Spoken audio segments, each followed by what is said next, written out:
Hey everyone, how's it going? Welcome to NoDQ video right here on NoDQ.com, as well as the YouTube channel, youtube.com/AaronRift NoDQ. We have WWE Money in the Bank coming up in just 1 week. Got your questions today, so let's get started with the first one from Darren. Hey Aaron, who's your pick for the first women's Money in the Bank, and do you think the women have what it takes to put on a good match? Regarding the quality of the match, I'm really hoping that they will have a very solid Money in the Bank ladder match. There's a lot of concern, and I feel that concern is justified coming off of Hell in a Cell if the women can really pull off a more hardcore style match.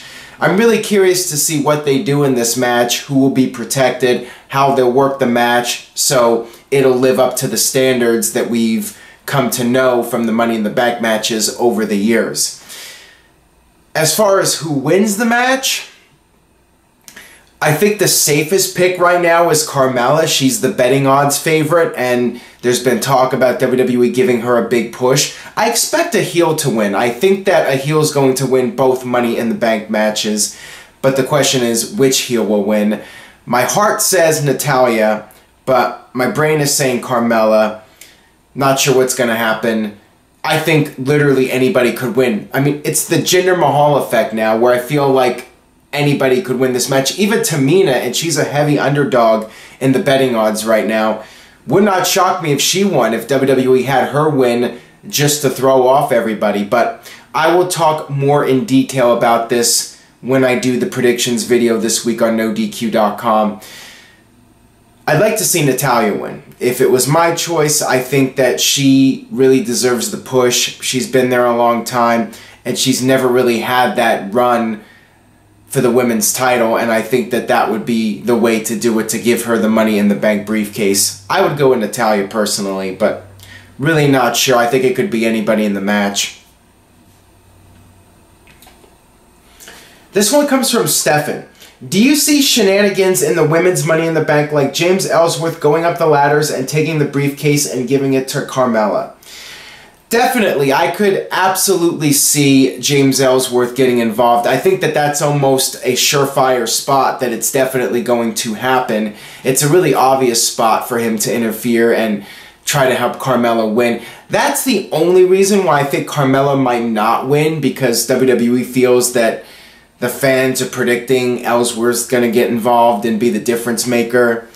So I think that if anything would cause Carmella to not win, it would be James Ellsworth. Maybe the interference will backfire or something, and WWE will book it a different way where Ellsworth gets involved, but he ends up costing Carmella the match rather than helping her win.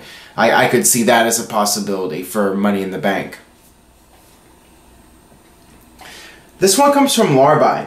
Could we see Chris Jericho returning at Money in the Bank and winning the briefcase for a Kevin Owens versus Y2J for the US title and the contract? That seems like an interesting idea for a match, but I'm not sure about Jericho getting involved in Money in the Bank. I don't think it's necessary. Yes, Jericho has been in many Money in the Bank matches, and actually, he's never won the Money in the Bank match, which is the match that in the storyline he has taken credit for creating. I always thought it would be cool if one of these days Jericho did win a Money in the Bank ladder match, just so he could say he won one. But I'd rather see an up-and-comer win. I think that that's what Money in the Bank is all about at the end of the day. A newcomer, somebody who's on the rise in WWE, getting the opportunity to become the world champion. That's just my personal opinion, though. I'd still be fine with Jericho winning, and who knows? I mean, he could be back at any time. Only Chris Jericho knows, and I think that if he did return and won Money in the Bank, it would get a huge reaction, and it would be something people were not expecting. And Jericho is certainly not going to tip his hat as to what he's doing. I'm sure he'll deny he's going to be back anytime soon. I would think he would be back fairly soon, though, because of the fact that Kevin Owens is doing the highlight reel ripping off Jericho. You would think that Jericho's going to come back for revenge sooner rather than later and finish off the feud once and for all. So we'll see. I would definitely not rule it out. This one comes from one of our regular contributors, Sean T. Flick. If Samoa Joe does well in this feud with Brock Lesnar, could you see Strowman's push being next? And should JR call his match? First off, regarding JR, I say 100% yes. JR posted something on one of his blogs and people thought that maybe it was a tease that JR will call a match at Money in the Bank. I'd love to see JR just come back and do commentary for the main event matches. I think it would add a little bit of spice to the main events and make the main events a little bit more important to have JR doing commentary. Make the main events feel like they're something out of the norm. It's something beyond what you see on Monday Night Raw. I love the idea of JR coming back and doing commentary for Samoa Joe and Brock Lesnar. Would a Joe push cause WWE to not push Braun Strowman? That I do not see happening. I think when Strowman returns, he will continue to be pushed very strongly. And maybe WWE will do Samoa Joe versus Braun Strowman at some point. Maybe even for the US title. Or not the US title, the Universal title. At this point, the US title feels like it's more important. But that's on SmackDown. I think that Strowman will still be in the main event with Lesnar. I think that Joe is just a guy who's there to fill up a pay-per-view spot and kill time until SummerSlam when WWE does the match that they've been wanting to do for the past several months. And I got this one here from Chad. How big of a push do you expect Samoa Joe to potentially get? And do you think he would be booked to beat Brock Lesnar clean? I think Joe will get a push maybe beyond this pay-per-view, but I don't see him really being a guy who's built up as strongly as somebody like a Brock Lesnar or even a Braun Strowman. I think Joe has what it takes to be a major star and a major force in WWE for years to come. I think a lot of it will depend on how well he gets over in the spot. If the fans really buy into him in the weeks leading up to Great Balls of Fire, WWE might have to step back for a moment and look at what's going on and maybe reconsider their plans for the future. But we'll see. Week 1 was great. We'll have to see how the follow-up goes in the next coming weeks. Now, will Joe be booked to beat Brock Lesnar clean? I think that that's unlikely. I think it would be awesome, though. I think it would be a huge shock for people if Brock Lesnar tapped out, or at least just passed out, to Samoa Joe's clutch finishing submission. I think that it would get a huge reaction and people would be genuinely surprised to see that happen. And I think it would be in a good way, not like Jinder Mahal winning the WWE title. I think fans would say, wow, this is actually something really cool. And WWE would have a new star on the horizon in Samoa Joe. It would be a star-making moment if Joe could beat Lesnar clean. But I don't think Joe's beating Lesnar, period. And I would be really surprised if he did beat Lesnar clean. This one comes from The Dark One. Do you think we will ever see another WCW and ECW versus WWE or a WCW or ECW show in today's WWE? No. WCW is not going to be resurrected, neither is ECW. They were products of a certain era in wrestling, the Monday Night War era, the Attitude Era. Wrestling was different back then. Even though WWE owns the copyrights and the branding, they're not going to bring back those brands. There's just no place for ECW in 2017. The way WWE is, they're so politically correct. ECW would not be the ECW it once was. And what's the point of bringing back WCW? What would a new WCW be exactly? How would it be relevant in today's era of wrestling? What is WCW as a brand? You know, people think of the Cruiserweights and they thought of the NWO, but beyond that, I mean, WCW was seen for most of its history as a second-rate WWE. And like I said, ECW was this hardcore brand which would not work in today's WWE. So it's not going to happen. It's done. WWE had the chance to milk it, and they blew the whole damn thing, and it burned out in 6 months. This one comes from Jeffrey. Hey Aaron, how are you? I'm doing good, thank you. Hope you're doing well. Why does WWE waste good talent that come up from NXT, for example, Austin Aries, Ty Dillinger, and so forth? This might be unpopular, but I don't think WWE's wasting Ty Dillinger. I'm actually surprised he made it to the main roster because, I've said this before, when you take away the 10 gimmick, what does the guy really offer? He's a good wrestler in a sea of great wrestlers. Austin Aries, I think that he's doing fairly well. I think he could be doing better. And I think a lot of that's just due to the fact that the Cruiserweight division has not really caught on with the casual viewers that are left at least.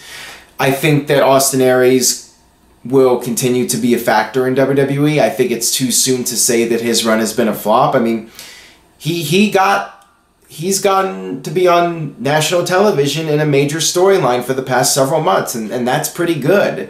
I think he's doing well for himself in WWE. He's making good money. Yes, he could be doing better, but again, he was a small fish, or should I say a big fish in a small pond in TNA, and now he's somewhat of a small fish trying to work his way up. But I think he's got a lot of talent. He's right up there with some of the guys that are doing very well in WWE, guys like Sami Zayn and Samoa Joe, and I think that if given the opportunity, he can do very well. This one comes from Hot Rod 276. Hey Aaron, in your opinion, which pay-per-view from 2002 was better, SummerSlam or Survivor Series? I would go with SummerSlam. To me, it's a pretty easy choice. While I did feel that Survivor Series in 2002 was a really solid show, very strong pay-per-view with an awesome Elimination Chamber match, I still think from start to finish, SummerSlam was a more, I want to say, consistently good card, even as far as to say consistently great card. SummerSlam 2002 really was strong from start to finish. Survivor Series was a little bit more uneven, not as many really memorable matches, but still a very strong show with a very spectacular main event in that Elimination Chamber. And of course, Scott Steiner coming back was a huge moment, but have to give the edge to SummerSlam 2002. I mean, in my opinion, that's one of the best WWE pay-per-views of all time. Maybe the best pay-per-view that wasn't a WrestleMania. It's right up there, top 5 greatest pay-per-views of all time. I might have to revisit that list at some point and maybe do a new updated one, maybe with the NoDQ panel, we'll see. This one comes from Mr. Yuck. Your thoughts, if any, on an idea from Taz for a War Games style 205/WWE UK feud or any 205/UK competition? I'm not familiar with what Taz said exactly, but it does sound like an interesting idea. Maybe have some sort of competition between 205 Live and the UK superstars. I do like the idea. I think it might be interesting to experiment and maybe do a network special. The best of 205 Live versus the best of the UK superstars. Maybe even for Survivor Series this year. Maybe do a special, undercard match with the Cruiserweights versus the UK stars, 5-on-5 Survivor Series match. That might be an interesting thing to do for Survivor Series. So I think it's a decent idea to maybe try out. Why not? Why not do something different? I mean, it hasn't been done before, so why not give it a shot and see how people react to it? Got this one here from Slow Motion. Do you think it would have been better for the Druids to carry Undertaker out after his WrestleMania 33 match? Would have been a nice touch. I think that what they did was the right thing to do for Undertaker, for him to be able to leave on his own 2 feet.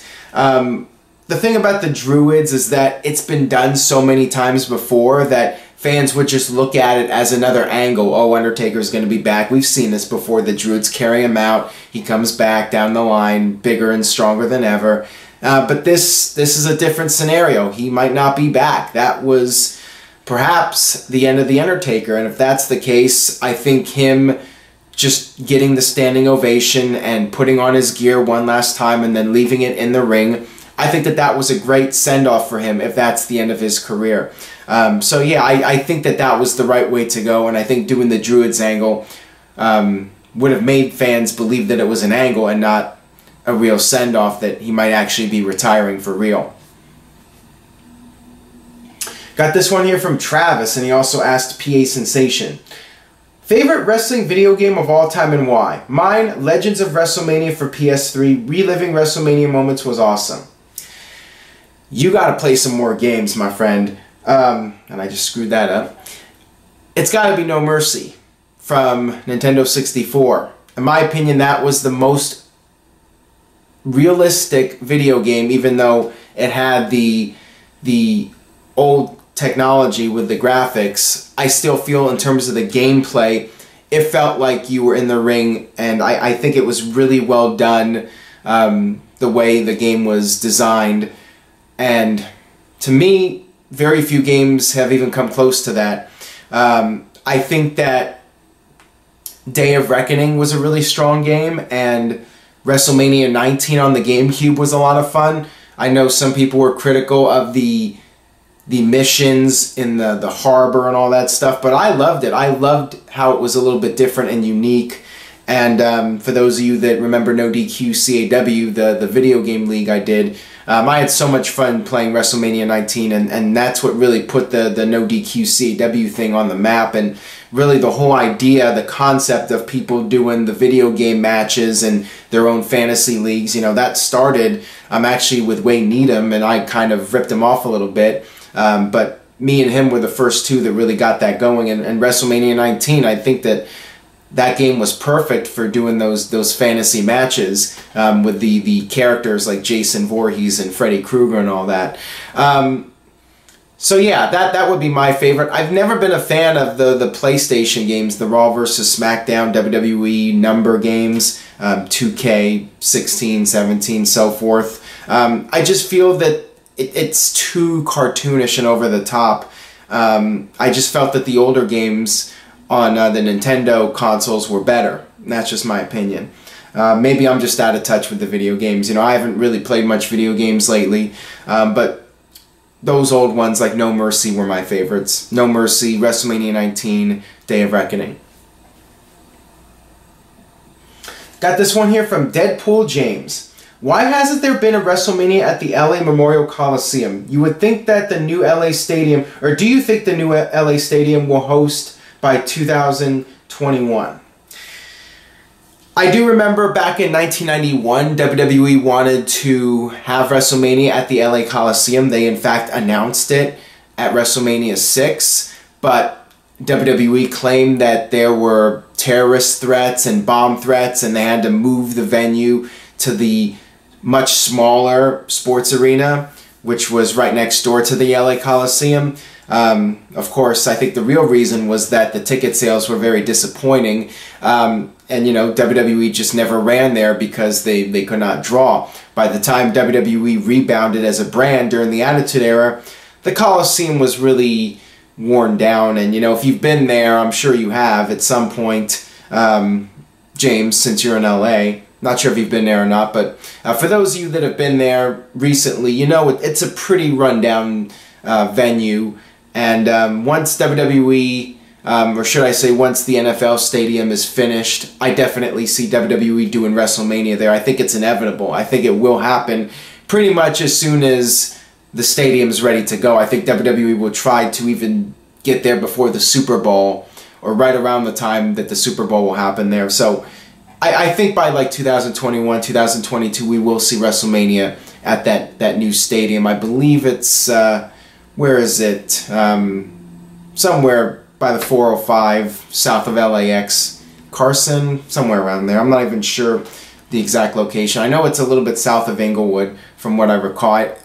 Keep in mind, I do not watch football or follow football, so I'm not sure what's going on with all that. But I've heard the arena will be done, or should I say the stadium will be done in a couple of years, and then, yeah, WrestleMania will be in LA. That'll do it for this edition of NoDQ Video. Thanks as always for watching. Hope you guys enjoyed today's video. If you did, please share it. Facebook, Twitter, share this video. Anybody you know who watches wrestling, even if they're a casual viewer, have them check out NoDQ Video. They might find it entertaining. They might find something informative about it. Please spread the word. Have them check out NoDQ Video, and I will see you guys next time.